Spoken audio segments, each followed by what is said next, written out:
Hello and welcome back to the channel. इस edition में हम रिव्यू करेंगे एक ऐसी कंपनी जो टोल कलेक्शन में हेविली इन्वॉल्व है। पर्सनली मैंने कुछ रोड ट्रिप्स किए हैं और मैंने देखा है कि काफी हाई टोल पेमेंट्स जा रहे हैं। और उसको समझने के लिए और उसको जानने के लिए क्यों ऐसा हो रहा है और कौन रेवेन्यू बना रहा है हमारे टोल से, हम रिव्यू करेंगे आईआरबी इंफ्रा।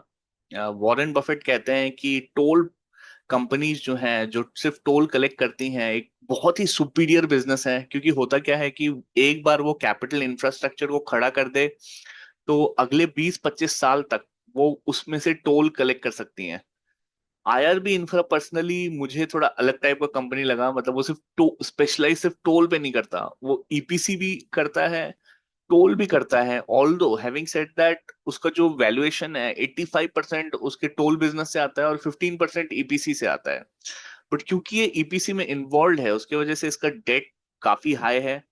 और अगर आप देखेंगे वो किस किस चीजों में इन्वॉल्व है तो ये इनका पैन इंडिया प्रेजेंस है, ये 12 स्टेट में इन्वॉल्व है। 10% ऑफ द गोल्डन क्वाड्रिलेटरल का जो टोल कलेक्शन है वो आईआरबी इंफ्रा के पास है।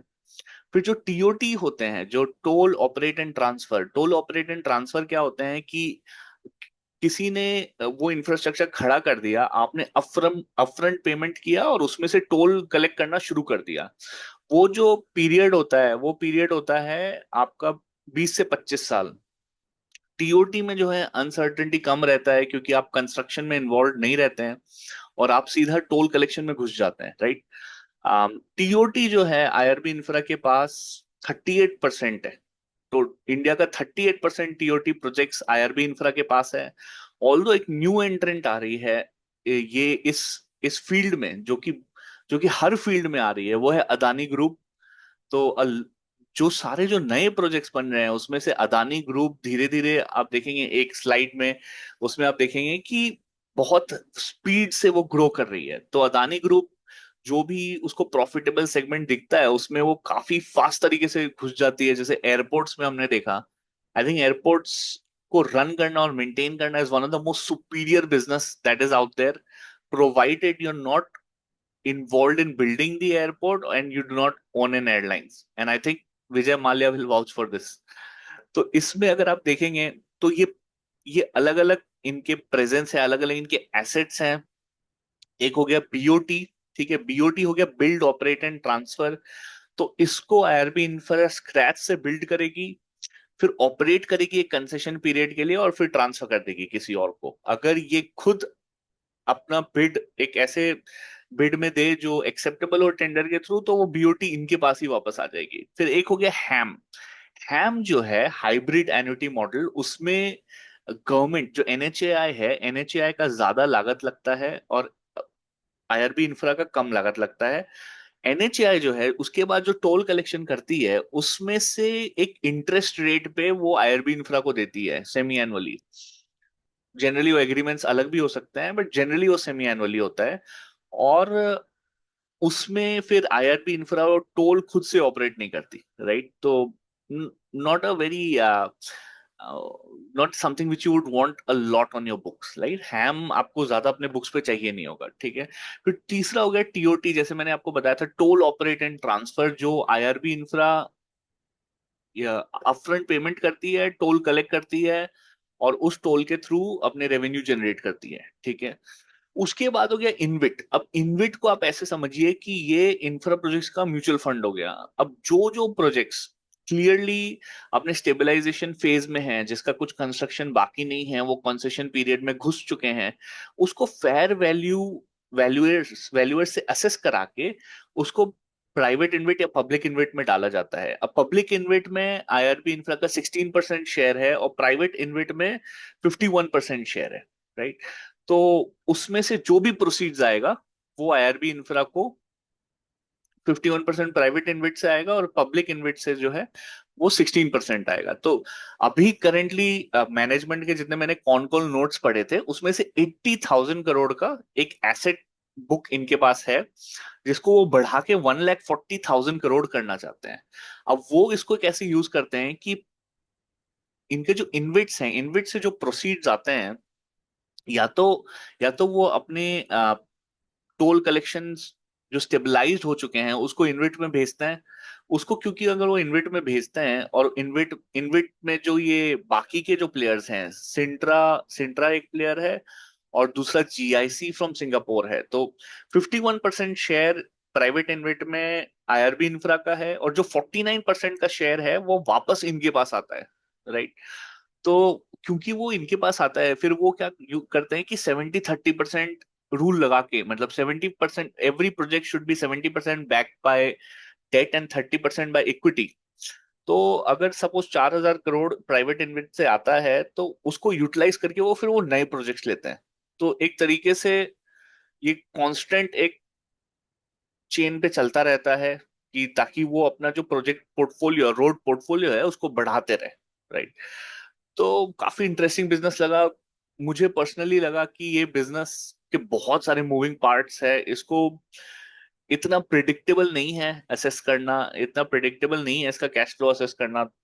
मेरे करंट स्टेज में, मेरे करंट स्टडी स्टेज में मे बी मैं डेवलप कर पाऊं वो कैपेबिलिटी और एबिलिटी कि इसको मैं ऐसा असेस कर दूं कि मुझे समझ में आ जाए एकदम through and through. But at its current stage इसमें बहुत सारे मूविंग पार्ट्स हैं एंड एक एक होता है कि whether you look at the business as a too hard, you want to put it in the too hard pile or too easy to understand pile। जैसे बहुत सारे बिजनेस ऐसे होते हैं जो इजी टू अंडरस्टैंड होते हैं, रिलेटिवली ब्रॉडली आपको उसका पूरा स्ट्रक्चर पता लगता है, बट इसमें मूविंग पार्ट्स मुझे काफी सारे लगे पर्सनली। यहाँ पे आप देखेंगे तो जो मैं कह रहा था 80,000 करोड़ का इनका अभी एसेट बुक है, तो ये यहाँ पे इन्होंने मेंशन किया है अपने ग्रुप ओवरव्यू में कि 800 बिलियन प्लस का हाईवे एसेट है इनका, one of the largest in India है। इनका जो कॉन्सेशन लाइफ होता है कि एक बार आपका एसेट स्टेबलाइज हो जाए तो अगले कितने साल तक आप उससे टोल कलेक्ट कर सकते हैं, वो 21 ईयर्स पे बैठा है। 21 ईयर्स का वेटेड एवरेज है, मतलब थ्रू ऑल द प्रोजेक्ट्स अगर हम उसका वेटेड एवरेज लें तो वो 21 ईयर्स पे बैठता है on an average all the projects. फिर उनका जो रोड पोर्टफोलियो है 15,444 किलोमीटर का रोड पोर्टफोलियो है। 10% ऑफ द गोल्डन क्वाड्रिलेटरल जो कि one of the busiest highway routes है उसका मार्केट शेयर आईआरबी इंफ्रा के पास है।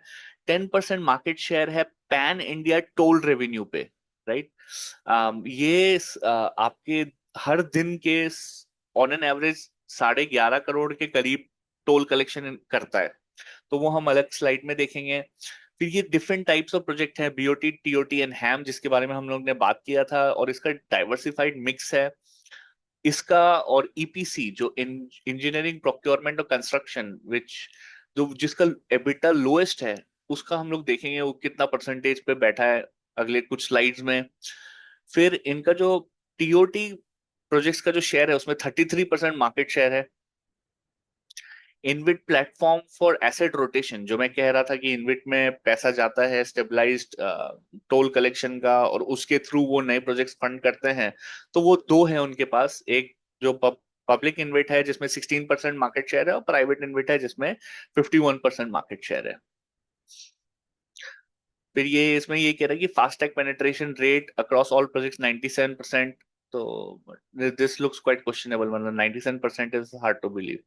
Toll price link to inflation, हाँ, और इसका सबसे बड़ा फायदा ये है कि अ, महंगाई जो है आपको बहुत बुरे तरीके से इम्पैक्ट कर सकती है depending on the chain that you are at. So if you are earning money and आप इन्फ्लेशन से इम्पैक्टेड हैं and you do not own stake in any business और एनी रियल एस्टेट और any any asset that grows, तो आपको सबसे बड़ा impact होता है। और ऐसी कंपनीज जिनके पास ये सारी चीजें नहीं होती हैं उसको बहुत बड़ा इम्पैक्ट होता है।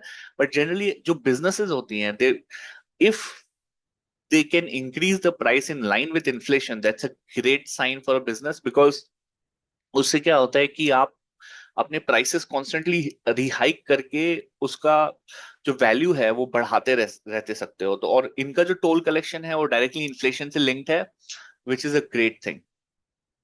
इनका कैपेक्स डी रिस्क है, साइट स्टडीज करते हैं, ट्रैफिक डिलीजेंस करते हैं, तो ये कह रहे हैं कि कैपेक्स इनका डी रिस्क है। बट इनके सारे नोट्स पढ़ के मैंने देखा कुछ आर्बिट्रेशन पे गया हुआ है कुछ, तो उससे कुछ अवार्ड्स आ रहे हैं, उसके वजह से आपका जो एबिटा है फॉर इनविट प्रोजेक्ट्स इन FY 25 और FY 24 में डिफरेंस है, एक का 80%, एक का 90 है, एक का 100 है।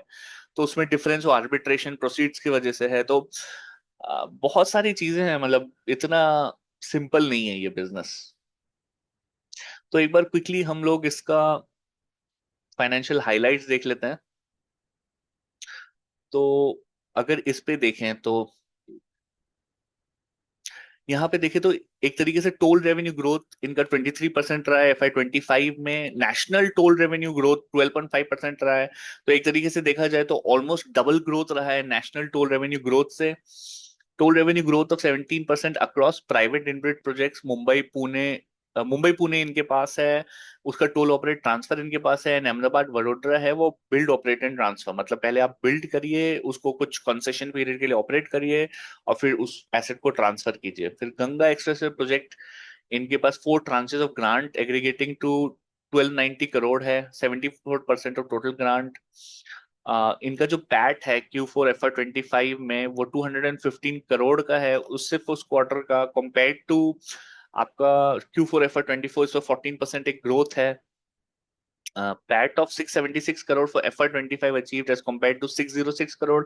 आप इसको मैच नहीं कर पाओगे स्क्रीनर से, क्योंकि ये जो 676 करोड़ है, this excludes exceptional gains. So what has happened is they have done a fair value accounting of their InvIT assets as per Ind AS, and because of which उनके पास 5800 का रीवैल्यूएशन हुआ है। उसकी वजह से उनका कोई कैश, direct cash नहीं आया, but that's just a notional revaluation that has been done, and because of which the profits in FY 25 look highly inflated. But if you take that out, there's just a 12% growth that the company has achieved on its PAT. ठीक है, आगे बढ़ते हैं। I think results highlight में देखते हैं कैसा रहा है इनका बिजनेस। तो ये वही पार्ट है जिसकी मैं बात कर रहा था, 5804 करोड़ की। ये नंबर्स इन मिलियंस हैं, इसको हम करोड़ में बताएंगे। तो 5804 करोड़ वो फेयर वैल्यूएशन जो हुआ था अपने इनविट एसेट्स का, उसकी वजह से ये रीवैल्यूएट होके ये एक्सेप्शनल गेन आया है नेट ऑफ डिफर्ड टैक्सेस। तो बट ये जो है ये कैश फ्लो में आपको दिखेगा नहीं। तो 676 करोड़ यहाँ पे FY 25 में पैट आया है, और 605 FY 24 में आया है। FY 25 has been rather muted in terms of total income. Also, capital expenditure जो गवर्नमेंट की तरफ से है वो काफी म्यूटेड रहा है। तो अब जितने भी कैपिटल एक्सपेंडिचर के स्टॉक्स देखेंगे जो कैपिटल एक्सपेंडिचर में इन्वॉल्व है, फॉर एग्जांपल एक बिजनेस में ट्रैक कर रहा था सांगवी सांगवी, तो उसका मैं लिंक आपको इसी वीडियो में डाल दूंगा। तो उसमें भी क्योंकि वो largest asset holders of JCBs हैं, largest asset holders of JCBs हैं और मशीनरी हैं जो यूज होती हैं कंस्ट्रक्शन में, तो उनके भी इम्पैक्ट हुआ था। और IRB इंफ्रा का भी डेफिनेट एक इम्पैक्ट आया है। इनका जो बिजनेस है वो मॉनसून सीजन में भी इम्पैक्ट होता है। तो अगर आप उसका वेरिएबिलिटी देखेंगे तो मॉनसून सीजन में क्योंकि इकोनॉमिक एक्टिविटी एक तरीके से थोड़ी म्यूटेड रहती है और फ्लड्स के सिचुएशन बहुत सारी जगहों पे हो जाती है, तो people do not wish to travel as much. फिर वो दिवाली के तरफ पीक कर जाती है, और ट्रैफिक ग्रोथ कंसिस्टेंटली आप देखेंगे टोल कलेक्शन में इस कंपनी का वो इंक्रीज होता रहा है ईयर ऑन ईयर, और 42% ग्रोथ रजिस्टर किया है since FY 21, which I believe is a great sign of mapping economic activity. क्या हम कहते हैं कि GDP के थ्रू हम इकोनॉमिक एक्टिविटी मैप कर सकते हैं, बट टोल रेवेन्यू कलेक्शन के थ्रू भी हम इकोनॉमिक एक्टिविटी मैप कर सकते हैं। ऑल दो इसका पैन इंडिया प्रेजेंस नहीं है, तो वो एक इनकम्प्लीट पिक्चर होगा, क्योंकि इसका ग्रोथ हमेशा इंडिया के ग्रोथ से हायर रहेगा, क्योंकि इसका जो प्रेजेंस है वेस्टर्न अफ्लुएंस स्टेट्स में है, गुजरात, मुंबई, महाराष्ट्र, और ये सब अफ्लुएंस स्टेट्स में है। तो एक तरीके से अगर उसको नेशनल इंडिकेटर नेशनल इंडिकेटर मान के चले तो वो गलत रहेगा, but that's a great sign I think toll collection increase इसको देखते हुए। तो यहाँ पे आप देखेंगे Q4 FY 25, Q4 FY 24 में again this Q4 has been muted to 217 crore compared to 2504 crore, और again then PAT also has been kind of similar or muted, and EPS growth hasn't been much। एक ये note point का note है, ये point to be noted है कि जो EPS है, एक तरीके से ईपीएस अगर आपको मैं दिखाऊं यहाँ पे इनके प्रॉफिट एंड लॉस स्टेटमेंट में, एक तरीके से ईपीएस काफी फ्लैटिश रही है। मतलब ये 10.73 एक्सेप्शनल गेन की वजह से ये इन्फ्लेटेड है, बट उसको अगर निकाल दे तो अगेन ईपीएस जो है 1 रुपी पर शेयर ही दिखती है। तो ये ईपीएस में कॉन्स्टेंटली या तो डिटेरियोरेशन रहा है, या तो आपका बहुत ही फ्लैटिश फ्लैटिश ईपीएस रहा है इसका, तो which is not a great sign. Usually अगर हम बिजनेसेस की बात करें तो you want expansion in EPS, you want earning growth. उससे स्टॉक प्राइसेस काफी रिलेटेड होती है। until unless there is earning growth, there is huge growth in the EPS of the business, generally the stock prices do not move much. तो ये एक point to be washed out है। जो इसमें invested हैं, I think वो cognizance ले सकते हैं कि in the future how does the EPS move, is it moving or not. And although EPS is basically an indicator of what has already happened in the past and may not be a great indicator of what is to come in the future, right? So through this through these information, maybe you can probably predict the future, will there be an expansion in EPS? Because if you look at this, then the interest on loans and in loans have also been consistently higher, and the company hasn't been able to shave it off very successfully. तो यहाँ पे आप देखेंगे 1500 करोड़ का loan था 2020 में, which is increased to 1792, although its asset base is also increased, and the proceeds from the asset base will be gradual, and it is more 20 to 25 years ka proceed.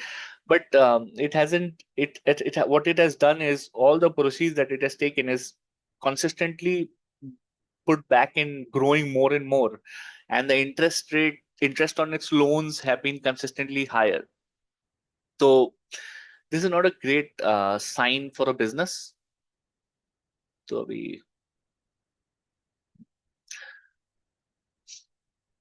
हाँ, तो ये एक पॉइंट था जो मुझे पसंद नहीं आया इस बिजनेस के बारे में। और यहाँ पे आप देखेंगे, आई थिंक जो एबिटा, अब ये एबिटा दिखा रहे हैं, ये नेट प्रॉफिट नहीं दिखा रहे हैं, क्योंकि नेट प्रॉफिट दिखाने लायक नहीं है। नेट प्रॉफिट जो है 10% से कम है। यहाँ पे अगर आप देखेंगे तो सेल्स 7613 करोड़ का है, और नेट प्रॉफिट अगर इसे मार्च 2024 का कर लेते हैं, क्योंकि यहाँ पे एक एक्सेप्शनल गेन था, तो अगर 7409 करोड़ का रेवेन्यू है तो 606 करोड़ का ही नेट प्रॉफिट है, विच इज लेस देन 10%।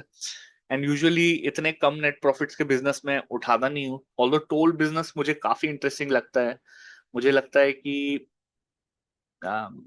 एक एक पार्ट हो सकता है पोर्टफोलियो का, to take part in, I think the infra growth and also toll business the way it is.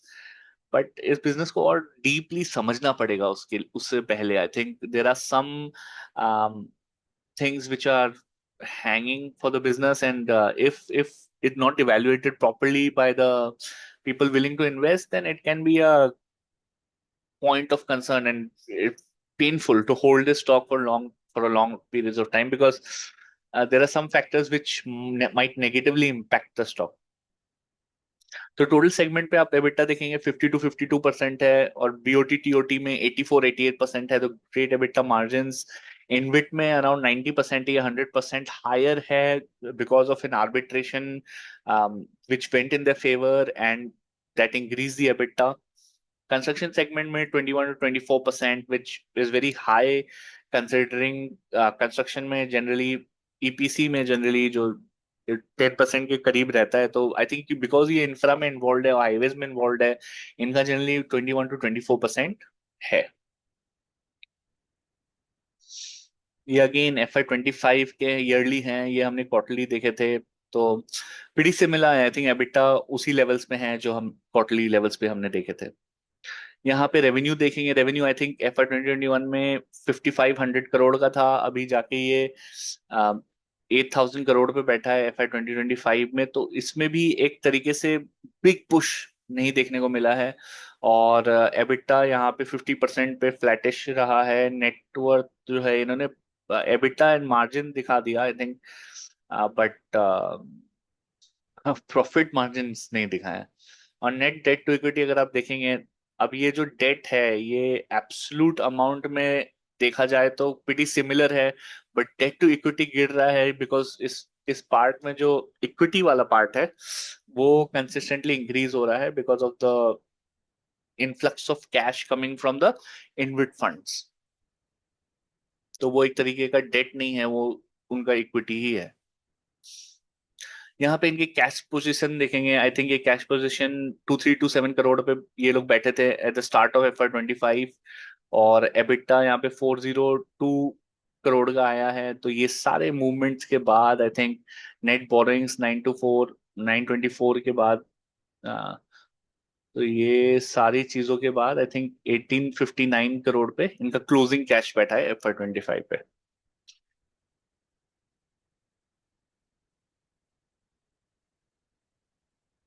तो ये है I think 15,000 lane kilometre of road across 12 states IRB manage करता है। और ये इसका ब्रेकअप है। इसमें अगर आप लेजेंड्स देखेंगे तो लेजेंड्स, एक बार मैं इसको छोटा कर, लेजेंड्स में आप देखेंगे अंडर कंस्ट्रक्शन ब्लू वाला है, ऑपरेशनल डार्क ब्लू वाला है। एंड अंडर कंस्ट्रक्शन का हाईएस्ट जो है वो एक ग्रुप है, अदानी ग्रुप, उसका है। बहुत फास्ट तरीके से ग्रो कर रही है हर सेक्टर में। और ये आईआरबी इंफ्रा का है। ये सबसे बड़ा एसेट बेस इसी का है in terms of portfolio road का जो मैनेजमेंट है और वो सारी चीजें। तो ये अगर आप देखेंगे लेन किलोमीटर फुल्ली ऑपरेशनल, तो 13283 फुल्ली ऑपरेशनल है, उसमें से 2161 अंडर कंस्ट्रक्शन है।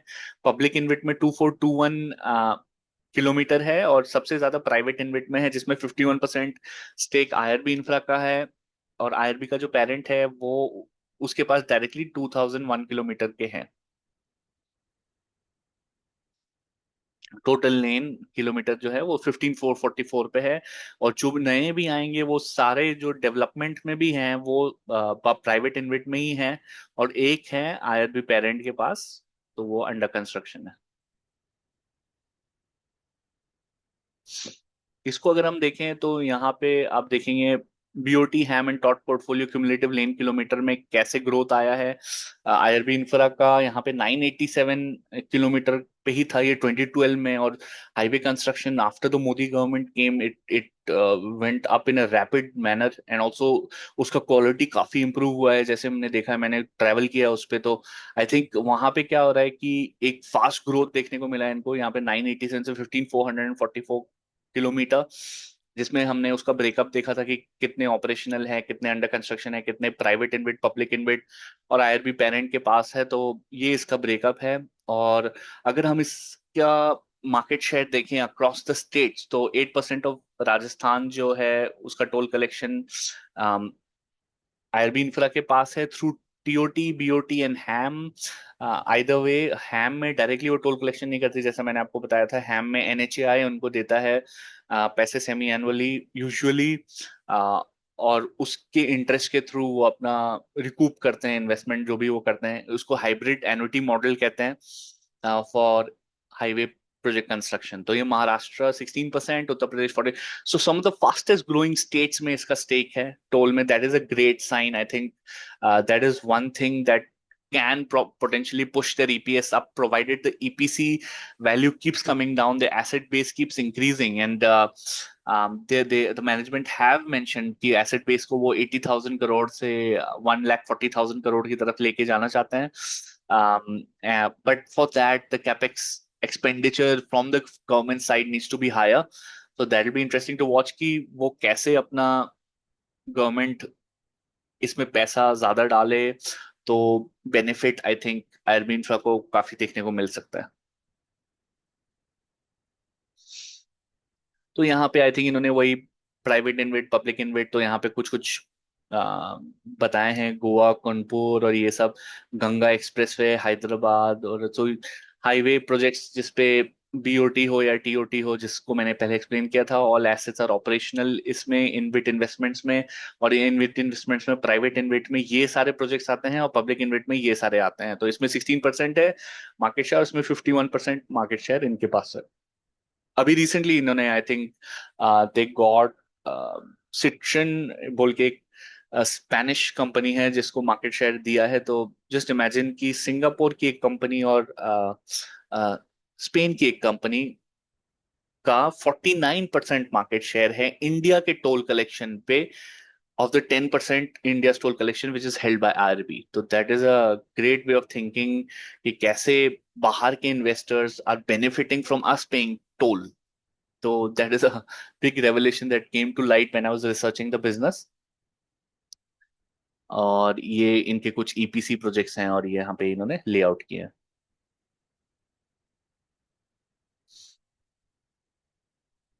तो क्विकली हम क्या करेंगे, एक बार ये भी देख लेंगे, इनका स्क्रीनर देख लेंगे कि स्क्रीनर में क्या क्या एट्रीब्यूट्स हैं जो अ, हमें दिख रहे हैं आरबी इंफ्रा को लेके। तो एक तो मार्केट कैप इनका 29,000 करोड़ पे बैठा है, स्टॉक का पीई 29.3 है, मार्केट कैप रिलेटिवली स्मॉलिश है और I think has some room for growth.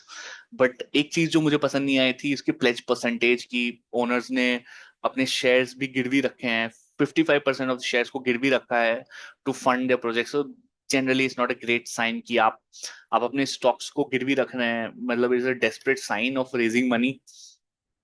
Also they might be, अब इसको बहुत ही डिबेटेबल टॉपिक है, बहुत सारे लोग मेरे को बोलेंगे कि it's not a big deal, but मेरे को ऐसा लगता है कि एक ओनर अगर अपने कैश फ्लो से अपने न्यू प्रोजेक्ट्स मैनेज नहीं कर सकता और लो इंटरेस्ट रेट बेनिफिट्स के थ्रू वो अपने प्रोजेक्ट्स को फंड नहीं कर सकता, तो it's kind of a red sign.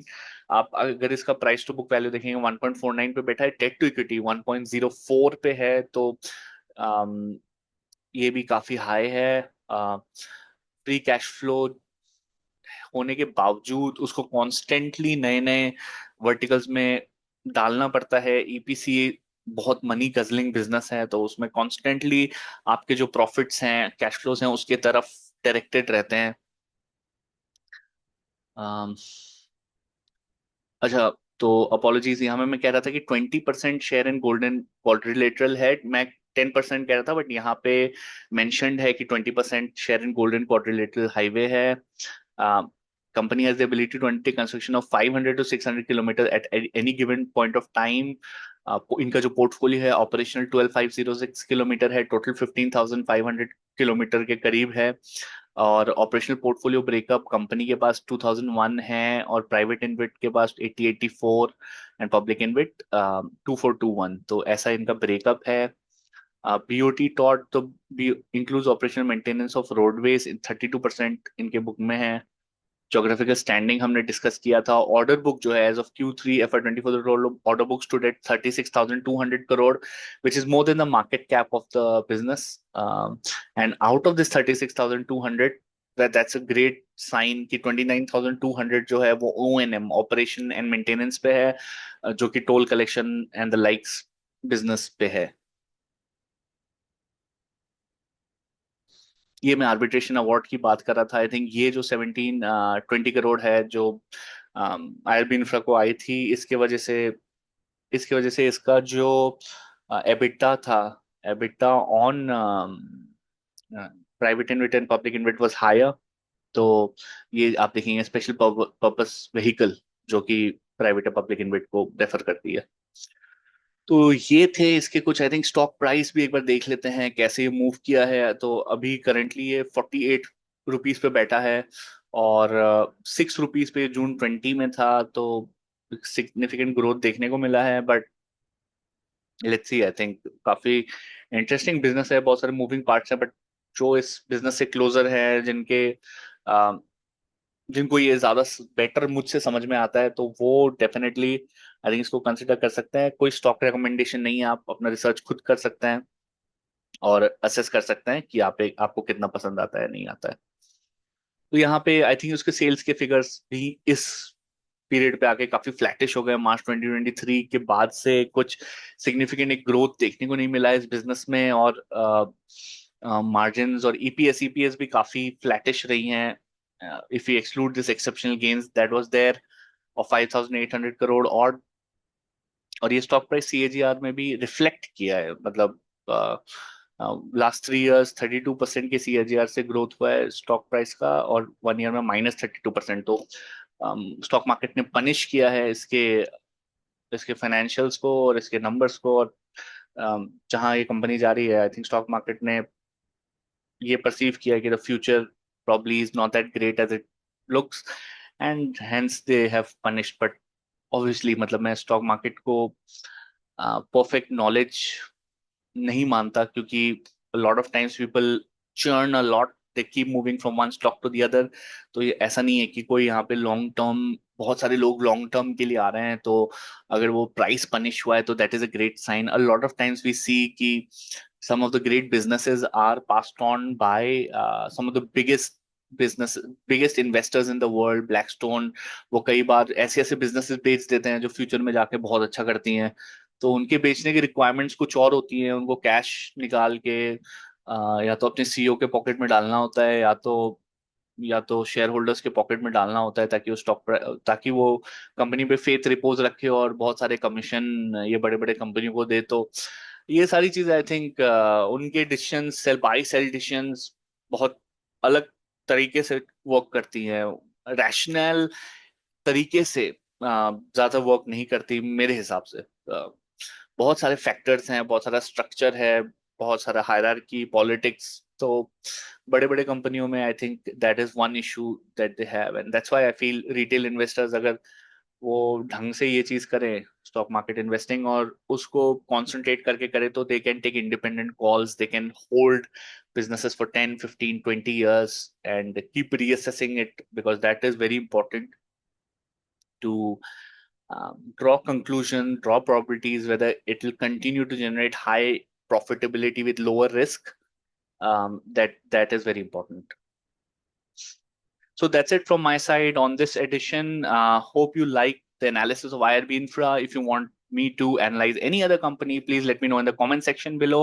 Please do subscribe to the channel. Most of our viewers that come onto the channel are not subscribers. Would request you to please subscribe so that we can grow the channel even more. If you liked it, please like the video. Please share it with someone who may need it. And please do subscribe to the channel. Thank you and have a great day ahead.